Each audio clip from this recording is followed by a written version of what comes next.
어디서부터 문제였을까? 오늘 이 제목으로 같이 은혜 나누기 원합니다. 어떤 사람이 이제 시골길을 차를 타고 달리는데 타이어에 펑크가 갑자기 난 거예요. 이 무더운 여름날에 땀을 뻘뻘 흘리면서 이제 이 길바닥에다가 차를 세우고 이 타이어 펑크 난 걸 교체하게 됩니다. 먼저 이제 그 타이어에, 빵꾸난 타이어에 있는 그 휠에 볼트들을 다 뽑았어요. 4개를 다 뽑고, 이제 그걸 빼내고, 트렁크에서 스페어 타이어를 꺼내다가 이제 달고, 이제 볼트를 조이기만 하면 되는데, 이 사람이 실수를 저지른 거예요. 옆에다가 볼트 4개 뺀 볼트 4개를 딱 가지런히 놨는데, 잘못해가지고 손으로 탁 친 겁니다.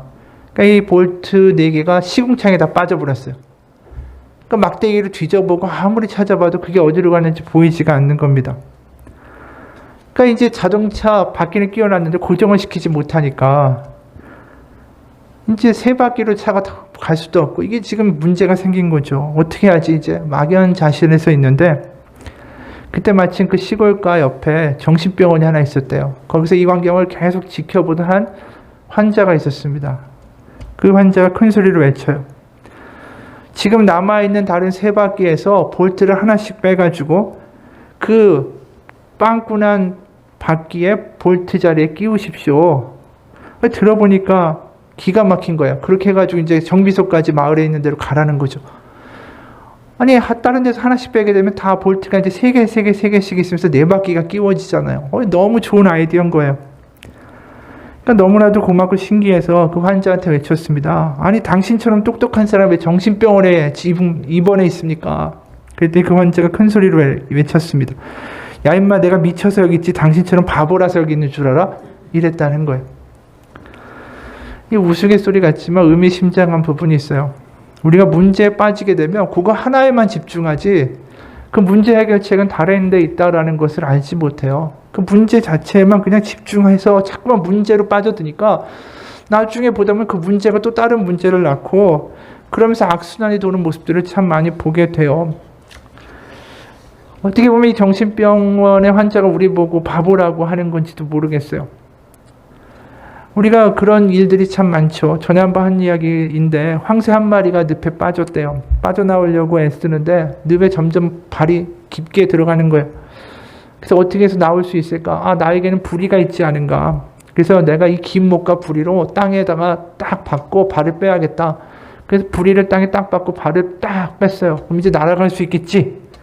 그리고 날개를 막 펼치는데 날아갈 수가 없는 거예요. 왜냐하면 부리가 그 늪에 확 빠져가지고 이번에는 부리가 박혀가지고 못 나오는 거죠. 그러니까 또 어떻게 했을까요? 다리를 박았죠. 그리고 부리를 뺐어요. 그랬더니 이번에는 다리가 꽉 늪에 잠겨가지고 날개를 쳐도 나올 수가 없는 거예요. 그 짓만 계속하는 거예요. 박았다 뺐다 박았다 뺐다. 결국은 이 황새가 날아갈 수 있었을까요? 결국 없었죠. 그러니까 문제 하나를 해결하고 나서 또 문제 다른 거를 또 터지고 또 이거 좀 된 것 같으면 또 다른 게 있고 이런 문제만 계속 시달리면서 문제에만 집중하고 정말 다른 거 찾아서 뭔가 해결책을 찾아야 되는데 우리의 삶이 이런 모습이 될 때가 많다라는 거죠. 도대체 어떻게 이 문제들의 악순환을 풀어갈 수 있을까? 도대체 어디서부터가 잘못된 걸까? 그 질문을 한번 해봐야 되지 않겠는가라는 것이죠. 그냥 문제만 바라보고 문제 나오고 또 다음에 문제 해결하고 문제 해결하는 인생이 아니라 어디서부터가 문제고 잘못됐을까? 그 질문에 대한 대답을 오늘 본문에서 좀 찾아보기 원합니다. 오늘 19절과 21절을 보면 이런 이야기가 있어요. 19절부터 21절이요. 육체의 일은 분명하니 곧 음행과 더러운 것과 호색과 우상 숭배와 주술과 원수 맺는 것과 분쟁과 시기와 분냄과 당짓는 것과 분열함과 이단과 투기와 술 취함과 방탕함과 또 그와 같은 것들이라. 그와 같은 것들이라 이건 기타 등등이라는 거예요. 그러니까 이 끝나는 게 아니에요. 계속 연결되는 이 엉망이 된 삶의 모습의 리스트들이 지금 나와 있는 거죠. 삶이 엉망이 되고 문제투성이가 되는 이유가 뭐냐? 그랬더니 성경은 육체의 일을 따랐기 때문이다 라고 아주 간단하게 이야기를 해요. 여기 나와 있는 육체라는 게 과연 뭘까? 우리 몸일까? 몸은 아니고요. 나의 욕망, 그리고 내 욕망이 주체가 되고 주인이 돼서 내 삶을 컨트롤하고 내가 그 욕망과 내가 원하는 것을 쫓아서 자꾸만 달려가며 이기적으로 살아가는 삶, 그 삶이 지금 육체의 삶이라는 거예요. 자기를 위한 삶, 자기가 원하는 게 선이라고 생각하며 그쪽으로 달려가는 삶, 그게 지금 육체를 따르는 삶이다라는 거예요. 그래서 육체라는 말을 여기에 나라는 말로 바꿔놓어도 말이 더 통해요. 내가 이르노니 너희는 성령을 따라 행하라. 그러면 육체의 욕심, 내 자신의 욕심을 이루지 아니하리라. 육체, 결국 내 자신의 소욕은 성령을 거스리고 성령은 또 육체, 내 욕구와 반대된다. 이렇게 이야기를 하죠. 16절과 17절에 보면. 그러니까 결국 성경은 뭘 얘기하냐면 내가 이게 이루어지면 좋은 거야. 이게 선이야. 이 욕구를 내가 따라 살아가는 게 내가 마땅한 일이야. 라고 따라가는 그런 욕구, 내 욕구가 주체가 되고 주인이 돼서 따라가는 삶이 이 결국 문제를 야기시킬 뿐 아니라 15절처럼 결국 어떠한 결과까지 가져오냐 하면 15절에 보면 만일 서로 물고 먹으면 피차 멸망할까 조심하라. 그러니까 자기가 원하는 게 이루어지는 게 절대적으로 맞는 거고, 우리 집에서도 내 이야기가 이루어지는 게 선한 거고, 내가 내 삶에서 추구하는 이것이 이루어지는 것이 절대적으로 좋고 선한 것이다라고 살다 보면 결국 어떤 일이 벌어지냐면 물고 결국 먹는 일처럼 서로 뒤죽박죽이 된다는 거예요. 여기 물고 먹고 이것은 뭐냐면 야생 짐승들이 사투를 벌이는 장면을 묘사한 거예요. 결국 뒤죽박죽이 되고 엉망이 되고 그렇게 된다라는 것이죠. 왜 이런 이야기를 할까? 이 한 마을에 땅을 기어다니는 안진뱅이가 있었대요. 추운 겨울밤이면 얼어 죽지 않으려고 남의 집 굴뚝에 가가지고 굴뚝을 껴안고 밤을 지새고 낮에는 장터를 이제 기어다니면서 빌어먹으면서 살았습니다. 그러다 어느 날 장터에서 맹인한 사람을 만났대요. 동병상련의 아픔이 있잖아요. 두 사람이 끌어안고 울면서 서로 이제 돕고 살자라고 결단했습니다. 그래서 어떤 일이 벌어졌냐면 맹인은 안진뱅이를 업고요. 또 안진뱅이는 맹인한테 업혀가지고 눈이 돼서 길을 가르쳐 주는 거예요. 오른쪽으로 가라, 왼쪽으로 가라. 그래서 맹인이 이제 안진뱅이를 업고 장터에 나타나면 사람들이 그래도 힘든데 서로 돕고 사는 게 이제 불쌍해 보여가지고 많이 인심을 베풀고 도와줬다라는 거죠. 그러면서 예전보다는 점점 좀 먹고 살기가 괜찮아졌어요. 근데 여기서 문제가 발생한 게 뭐냐면 이 안진뱅이가 자기는 보이잖아요. 맹이는 안 보이고. 그러니까 사람들이 음식을 주면 맛있는 거는 자기가 골라서 다 먹고 찌꺼기만 맹인한테 준 거예요. 자기를 업고 다니는. 그러니까 시간이 지나면서 어떤 일이 벌어졌을까요? 안진뱅이는 점점 살이 찌니까 무거워지고 맹이는 점점 쇠약해진 거예요. 그러다가 어느 겨울날 두 사람이 시골 논두렁길을 가다가 맹인이 다리에 힘이 빠져가지고 쓰러지면서 도랑에 처박혔어요. 그리고 둘 다 얼어 죽었어요. 이 이야기를 보면서 이게 결국 서로 물고 물리는, 자기 원하는 대로 살다 보니까 결국 어떠한 결과를 가져왔는가를 잘 보여주는 예와 같아요. 우리가 우리의 원하는 것만을 따라가는 게 선이다라고 생각하는 게 얼마나 문제가 많은 인생인지 몰라요. 그게 결국 다 망가뜨리고 나도 망가지고 남도 망가뜨리는 일들을 가져올 때가 많다라는 거죠. 한국의 이 교육 상황을 보면서 어떤 교육학자가 이런 이야기를 합니다. 3살 때 타던 세발 자전거를 버리고 엄마 아빠의 꼭두각시로 살지 않고 자기 내면의 목소리대로 살아가는 게 건강한 건데, 한국에서는 자기 자신으로 살아가기보다는 타인의 박수를 받는 스타로 살아가기를 바란다. 네가 잘하면 내가 칭찬해 줄게. 내가 기뻐해 줄게. 아이는 그런 부모의 말과 얼굴에 춤을 춘다. 그 기대에 춤을 춘다. 엄마의 말에 춤추는 아이, 어느 순간 자신의 기쁨의 소리에 춤추는 게 아니라 세상에 춤추는 아이로 자라난다. 안에 진짜 자기는 감추고 산다. 어른이 되어도 그 내면의 아이는 그래서 늘 외롭다.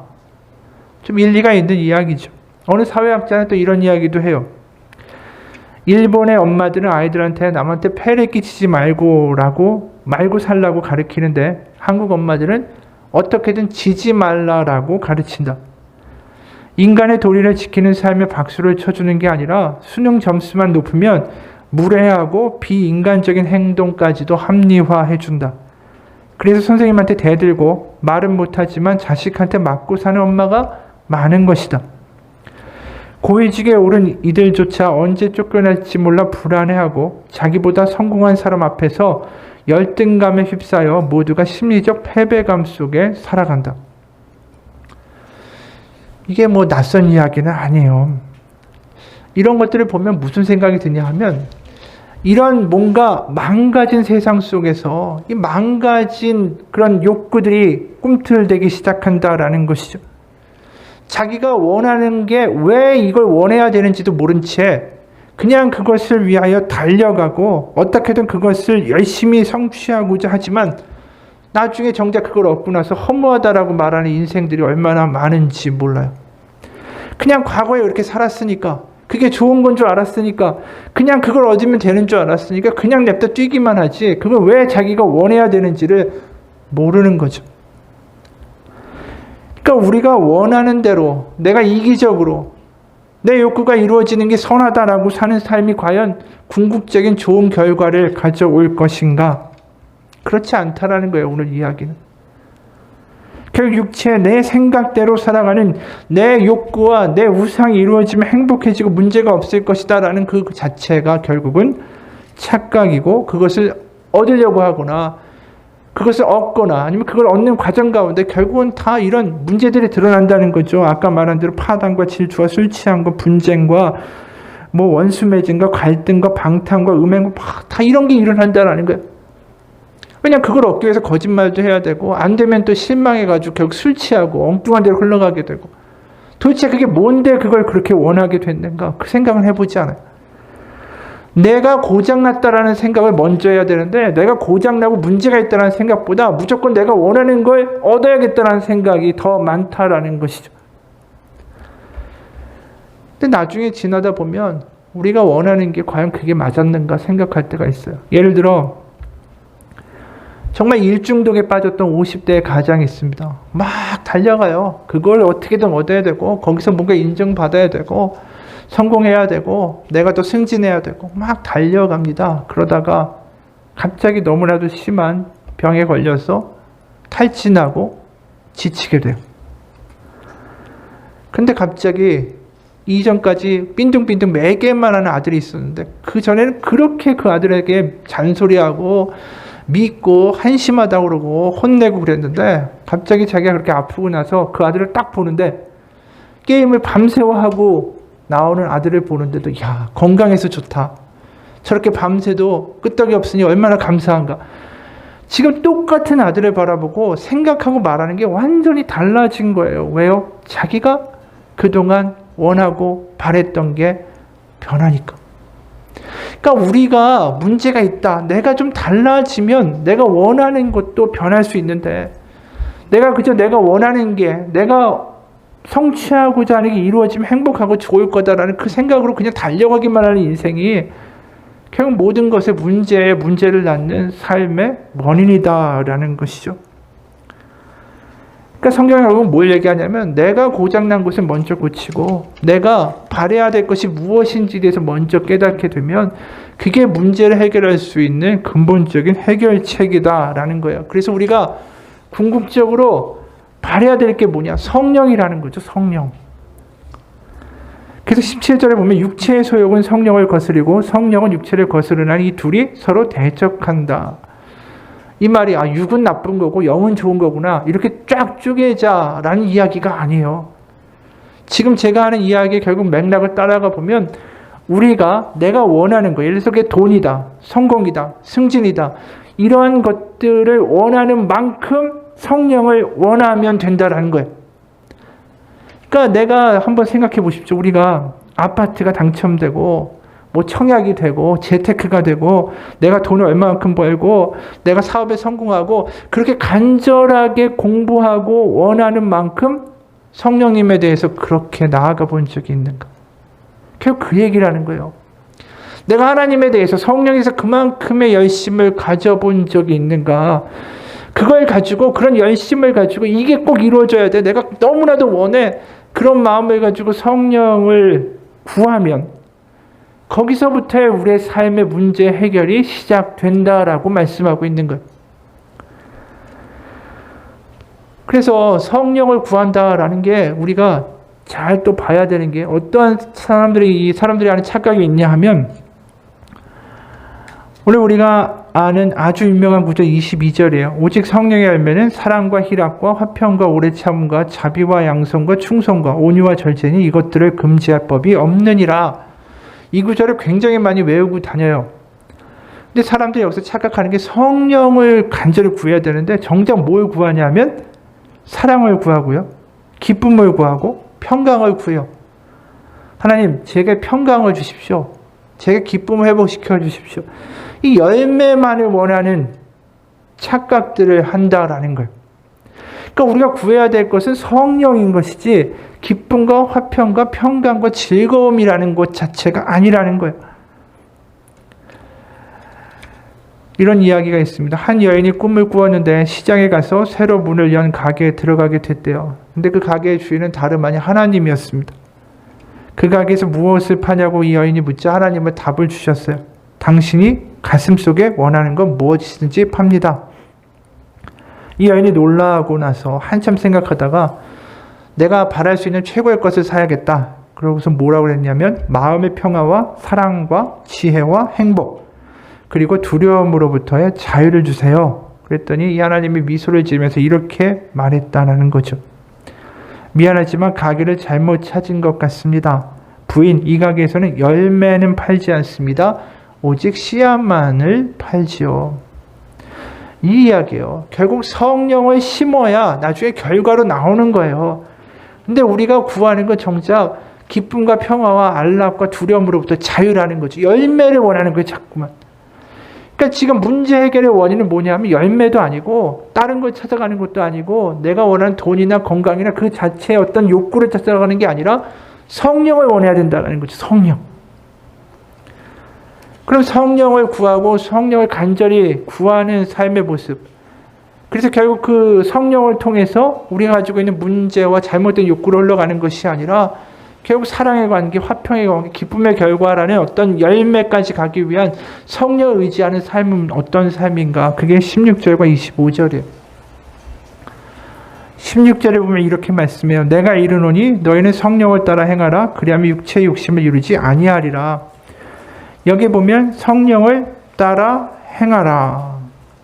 여기에 보면 행하다라는 단어가 원어로 뭐라고 하냐면 페리파테오라는 헬라어예요. 그러니까 결국 걷는다라는 뜻이에요. 원래 걷는다. 파테오가 걷다라는 동사예요. 결국 성령과 더불어 걷는다. 매일매일. 이게 성령을 구한다라는 말이라는 거죠. 그리고 25절에 보면 또 뭐라고 되어 있냐면 만일 우리가 성령으로 살면 또한 성령으로 행할지니. 여기 성령으로 행하다라고 나와 있어요. 이 행하다라는 단어는 헬라어로 보면 스토이코멘이라는 헬라어예요. 이건 원래 군대에서 쓰는 말입니다. 열과 대오를 지어서 결국 서 있고 걸어가는 모습을 표현할 때 쓰는 말이에요. 결국 이제 성령님과 함께 같이 일사불란하게 걸어간다라는 걸 결국 성령을 구하고 얻는다라는 표현으로 이해할 수 있다라는 것이죠.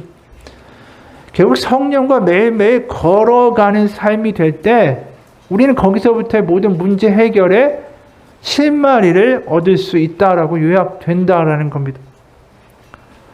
이 성령과 함께 걷는다. 이 말이 낯선 말이 아니에요. 사실 우리가 구약에서 보면 창세기에 노아가 등장합니다. 노아를 보면서 창세기 6장 9절에 이렇게 묘사해요. 이는 노아의 족본이라 노아는 의인이요 당대의 완전한 자라 그는 하나님과 동행하였으며. 그러니까 노아의 가장 큰 특징이 뭐냐면 하나님과 동행하였다. 걸었다예요. 이걸 히브리어 원어로 보면 할라크라는 동사를 써요. 걷다.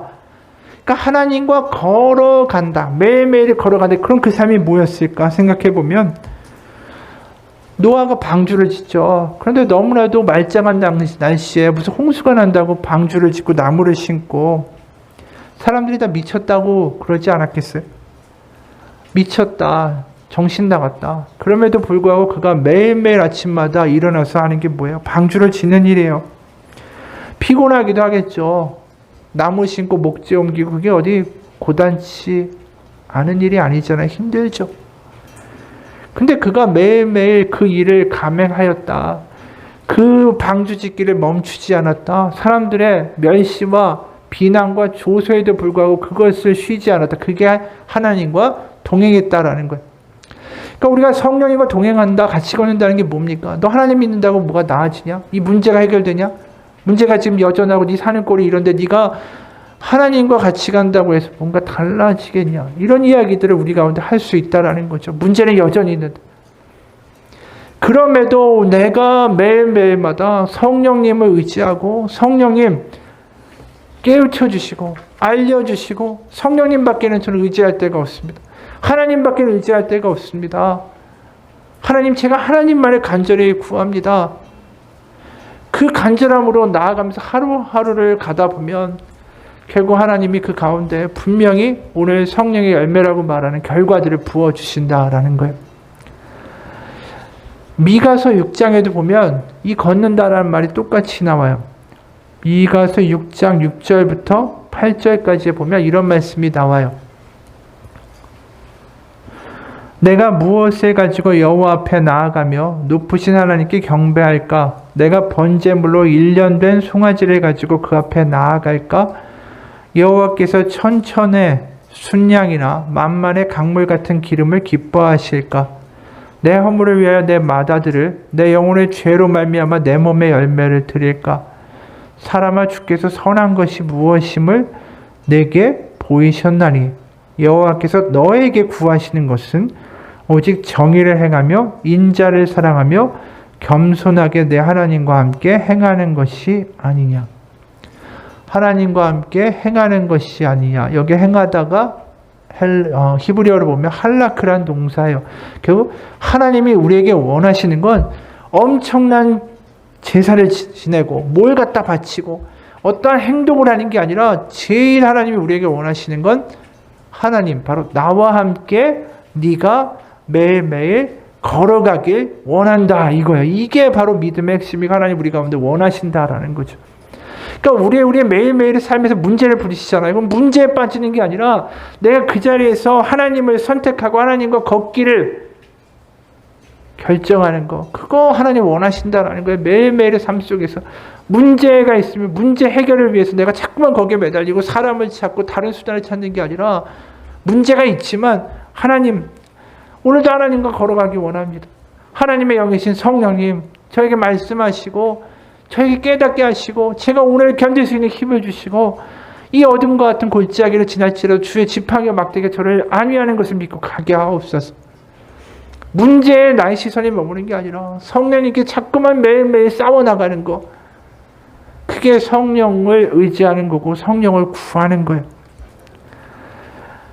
지금 아까 말한 이 미가서도 그냥 쉽게 얘기하는 게 아니에요. 미가서, 이 미가라는 선지자가 있을 때 남유다의 상황이 어땠냐 하면 아시리아라는 강대국이 메소포타미아 지역에 있었고 아래쪽 이집트, 애굽이 있었어요. 그럼 그 두 개의 강대국 사이에서 남유다가 껴있는 거죠. 고래 싸움에 새우등 터지는 일은 다반사인 바로 그 통로에 있는 나라가 남유다였어요. 애굽에서 위로 올라가려면 남유다를 지나야 되고 아수르에서 내려오면 애굽으로 가려고 하면 이 남유다 지역을 지나야 되는 거죠. 그러니까 당연히 남유다의 가장 큰 정책이 뭐냐? 외교 정책이에요. 어떻게 누구를 의지하고 누구 밑에 같이 서서 같이 걸어가야 우리가 살 수 있을까? 누구를 따라가야 우리가 살 수 있을까? 그게 남유다의 가장 큰 고민거리였다라는 거죠. 근데 그 상황에 이 선지자가 나와서 하는 말이에요.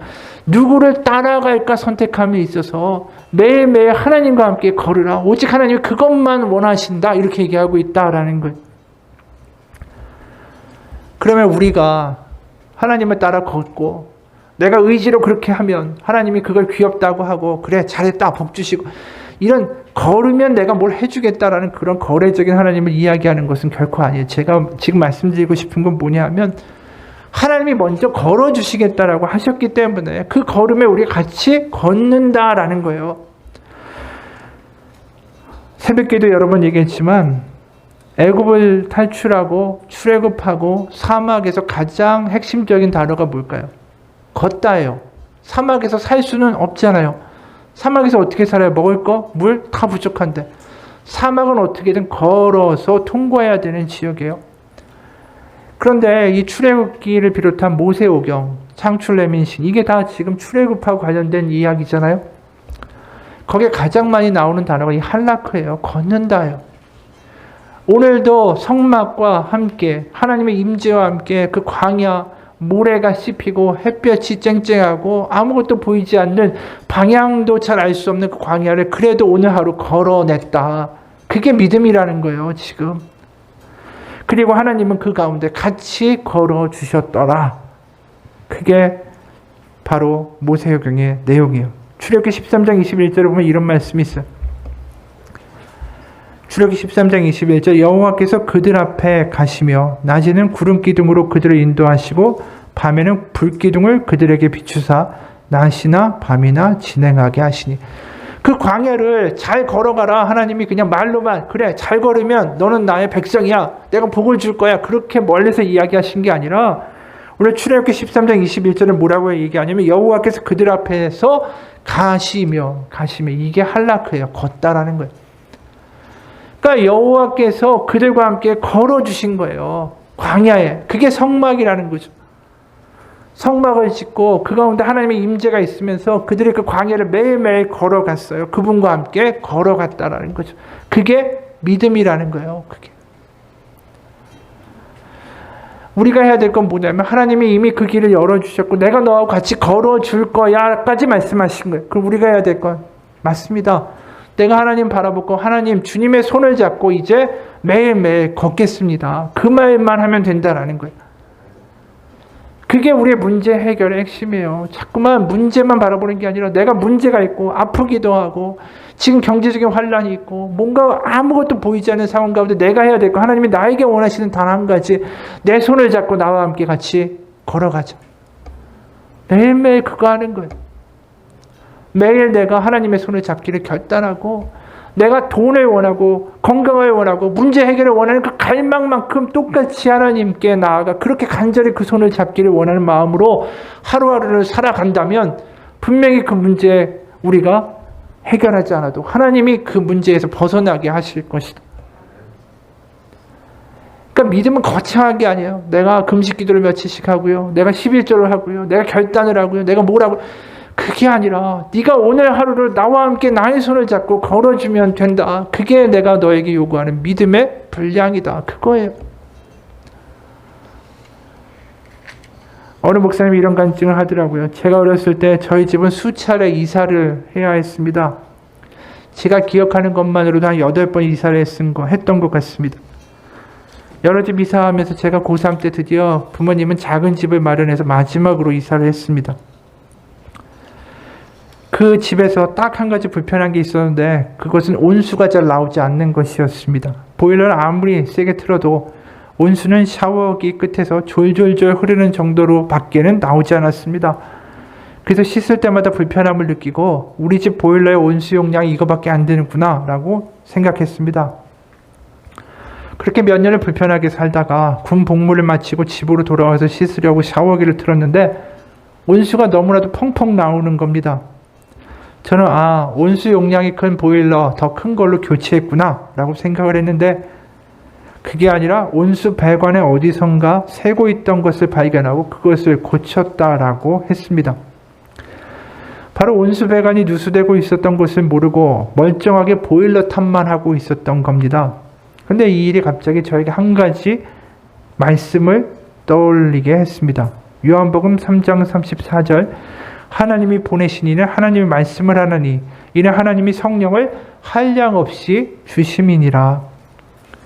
그가 하나님이 나에게 부어주시는 성령의 용량이 작다라고 생각해서 그렇게 근근히 살아가고 있었는데 가만히 생각해 보니까 하나님이 부어주시는 성령의 은혜가 부족한 게 아니라 내가 문제였다라는 것을 깨닫게 됐습니다.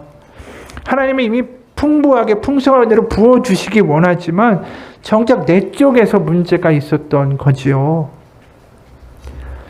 맞습니다. 우리의 문제의 시작은 또 문제의 모든 것의 해결책은 우리가 이미 부어주기로 작정하시고 그 아들을 죽여서 우리 가운데 여기에 내 사랑이 있다라고 말씀하신 하나님의 사랑을 믿고 그분과 함께 간절히 손잡고 나아가는 사람이 되는 것 뿐입니다. 8장 26절에 이런 말씀이 있잖아요. 이와 같이 성령도 우리의 연약함을 도우시다니 우리는 마땅히 기도할 바를 알지 못하나 오직 성령의 말할 수 없는 탄식으로 우리를 위하여 친히 간구하시니라. 하나님이 이 정도까지 하신다라는 거예요. 우리가 구할지 뭘 구해야 될지도 모르고 어떻게 보면 엉망일 때도 성령의 말할 수 없는 탄식으로 우리를 위하여 친히 간구하신다까지 이야기할 정도라는 거예요. 하나님은 이미 모든 것을 다 이루셨다라고, 내가 십자가에서 다 이루었다라고 예수님 말씀하셨잖아요. 이미 다 우리 가운데 길이 열려 있어요. 우리가 그 하나님의 손을 잡기만 하면 됩니다. 주유소에 우리가 자동차가 기름이 없으면 당연히 주유소 가서 기름 넣을 생각을 하는데 왜 하나님 앞에 나아가 성령으로 우리 가운데 채움받는 일에 대하여 갈급하지 않는가? 문제 해결은 딴 데 있는 게 아니에요. 우리의 문제가 있다면 어디서부터 문제가 시작되고 잘못됐을까? 매일매일 하나님의 손 잡지 않고 내가 원하는 대로, 내가 눈에 보이는 대로 그냥 살아가던 우리의 삶 속에서의 문제가 시작됐다라는 거죠. 우리가 매일 하루를 하나님께 묻고 시작하기 원합니다. 하나님의 손 잡지 않으면 오늘 하루를 살 수 없다라는 그 간절함, 그거 하나 가지고 나아가기 원해요. 누가복음 11장 9절에서 이런 말씀이 있잖아요. 하나님이 그걸 너무나도 아시기 때문에 이렇게 얘기하시는 거예요. 내가 또 너에게 이르노니 구하라 그리하면 너에게 주실 것이요 찾으라 그리하면 찾아낼 것이요 문을 두드리라 그리하면 너희에게 열릴 것이니 주겠다 열릴 것이다 가지게 될 것이다. 그럼 뭘요? 13절 너희가 악할지라도 좋은 것을 자식에게 줄 알거든 하물며 너희 하는 아버지께서 구하는 자에게 성령을 주시지 않겠느냐. 결국 여기도 똑같은 이야기를 하는 거예요. 우리가 구하고 찾고 두들기는 게 뭐예요? 돈, 건강, 기쁨, 어떤 풍성함 이런 거잖아요. 근데 지금 구해야 될 게 결국 뭐예요? 하나님은 주시는 건 성령이라는 거예요. 그럼 뭘 구해야 되겠어요? 성령을 구하라는 거죠. 매일마다 하나님 앞에 하나님의 임재에 하나님을 구하는 거예요. 우리가 구하는 대상이 무엇인지 그게 분명해야 됩니다. 매일마다 하나님 앞에 그렇게 나아갔으면 좋겠어요. 그렇게 되면 어떤 일이 벌어집니까? 우리 가운데 문제가 여전히 있고요. 사람들이 뭐라고 한다 할지라도요. 그거랑 상관없이 내 안에 하나님이 계시면 내가 하나님을 성령을 경험하면 주겠다고 하셨으니까 내 안에 부어지면 내 안에 확실한 게 있어요. 내가 고아가 아니구나. 내가 겁낼 필요가 없구나. 하나님 정말 살아계시는구나. 하나님이 나를 돌보시는구나. 하나님 내 아버지시구나. 거기로부터 사랑이 나오고 거기로부터 평강이 나오고 거기로부터 남을 위로할 수 있는 능력이 나오고 남을 용서할 수 있는 힘이 나오고 거기서 기뻐할 수 있는 용기가 생기는 거예요. 한 어린아이가 자기만한 어린아이를 업고 힘겹게 길을 가고 있었습니다. 사람들의 눈에 그게 이상하게 보였어요. 그래서 어떤 사람이 물어요. 야, 너 힘들지 않니? 라고 물었어요. 그랬더니 어린아이가 뭐라고 대답했냐면 얘는 내 동생이에요 라고 대답했어요. 동문서답이죠. 힘들지 않니? 그렇게 물어보면 아니요, 힘들지 않아요. 아니면 네, 힘들어요 라고 대답해야 되는데 뒤에 엎인 얘는 제 동생이에요 라고 이야기하는 거예요. 이 동문서답 속에 뭐가 들어있는 것입니까? 이 아이는 내 동생이고 그래서 난 힘들지 않습니다. 사랑이기 때문에 힘들지 않다라는 거예요. 결국 힘들 수 있죠. 하지만 그 안에 사랑이 있으면 그것을 감당할 수 있는 능력이 생긴다. 이게 지금 이 아이가 하고 있는 이야기입니다. 하나님께 나아가는 삶이 되길 원해요. 매일매일 내가 무엇을 구하는 그 갈망보다 더 하나님을 구할 수만 있다면 그 인생은 분명히 복받은 인생이 될 겁니다. 그 가운데 하나님이 분명히 다가오십니다. 그게 하나님의 약속이고요. 그게 성경이 말하고 있는 거예요. 하나님은 우리가 생각하는 것보다 더 우리 가운데 뛰어들어오셨고요.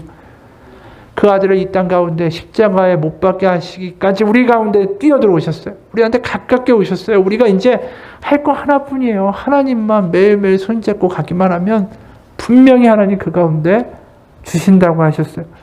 찾으라, 구하라, 두드리라. 그럼 내가 다 주겠다. 하물며 악한 아버지도 좋은 거 자식에게 주려고 하는데 내가 너한테 어떻게 성령을 주지 않겠느냐. 이 말씀이 우리 가운데 실제로 경험되고 이루어지는 우리의 삶이 되기를 주님의 이름으로 축원합니다. 같이 기도하겠습니다. 하나님 아버지, 우리가 교회에 와서 위로받기 원하고 안식 얻기 원하고 평강 얻기 원하지만 하나님이 우리에게 요구하시는 것은 하나입니다. 네가 나를 원해라. 매일마다 너의 삶 가운데 나를 원하면 옆에 있는 나를 보게 될 것이다. 내가 멀리 있는 게 아니라 너의 옆에 있어. 네가 나만 바라보고 매일매일 옆에 있는 나의 손을 잡고 가기 원한다면 내가 너의 손을 잡고 선한 곳으로 너를 인도해 갈 것이다. 그게 하나님이 우리에게 주시는 복음입니다. 복음은 멀리 있는 게 아니라 바로 내 삶 가운데 이루어질 수 있는 것인데 나 왜 죽어서 천당 가는 게 복음이라고 생각했을까? 하나님, 이 땅 가운데 복음이 무엇인지 경험하고 내가 이 땅을 살아가면서 고아가 아니라 하나님의 자녀로, 하나님의 아들로, 하나님의 딸로 살아가는 게 무엇인지 그 가슴 뛰는 놀라운 경험들을 매일매일 삶 속에서 경험하며 살아가기 원합니다. 구하라, 찾으라, 두드리라. 그럼 내가 주겠다 라고 말씀하신 그 하나님의 약속이 우리의 삶 가운데 매일매일 이루어져서 하나님 살아계시다라고 담대하게 외치며 살아갈 수 있는 문제를 넘어서는 믿음, 바로 그러한 놀라운 능력을 가지고 살아갈 수 있는 우리의 삶이 되게 도와 주옵소서. 예수 그리스도의 이름 받들어 기도합니다. 아멘. 우리 잠깐 같이 기도합시다.